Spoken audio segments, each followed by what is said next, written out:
Well, the watches and warnings are being expanded all across Florida. We bring in now meteorologist Gerard Bailey. And Gerard, Nicole, now a hurricane. Here it is. We thought this is possible, but I want to stress something, Nicole. It absolutely doesn't make a difference. That's the interesting thing. The impacts are going to be nearly identical. While this does give it the official title, and by the way, it ties an all-time record. 3 hurricanes in 1 month in November. That's only happened one other time, so we tied the record back for 2001, I think.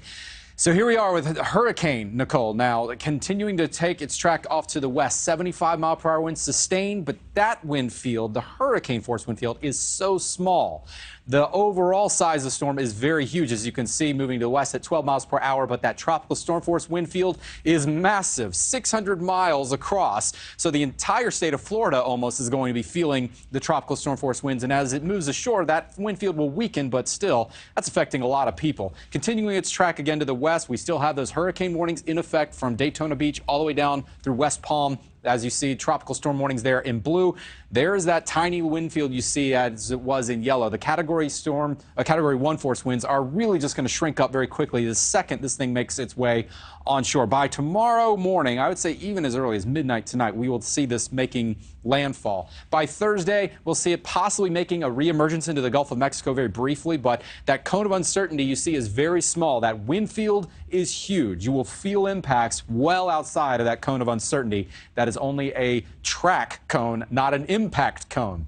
Now, we will see everything even after the storm weakens, including rainfall reaching all the way up to the northeast. 1 and 2 inches of rainfall possible way up there. The worst of the rainfall, thankfully, is not going to be huge. 2 to 4 inches, still enough to cause some isolated flooding across parts of Florida. And by the way, that's not the only thing. We have to deal again with the beach erosion, the storm surge, but a tornado threat everywhere from Jacksonville along the East Coast, including Orlando, Port St. Lucie. You got to keep an eye out for very quick spin-up tornadoes. We could see that happen, and you got to pay close attention. While we're talking about the tropical storm and hurricane conditions, we're also talking about a major snowstorm, winter storm, really hitting a lot of the northern Rockies and into the northern plains. This is a blizzard, so it's not often we talk about blizzards at the same time we talk about hurricanes, but here we are. That storm system making its way again across those regions. We'll talk about very large amounts of snow as well as high winds. So blizzard warnings in effect, as you can see again for the Dakotas. We could see anywhere from just a couple of inches along the northern Rockies,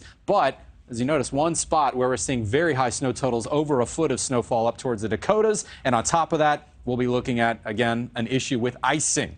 So the icing amounts over here in the same spots, we're talking anywhere from about 1/4 of an inch of ice. That could lead to some power outages there as well, Nicole. All right, snow, hurricanes, a lot going on. All right, Gerard, thank you. Thank you for watching. Go to newsnationnow.com to find NewsNation on your television provider. And don't forget to click the red subscribe button below to get more of NewsNation's fact-driven, unbiased coverage.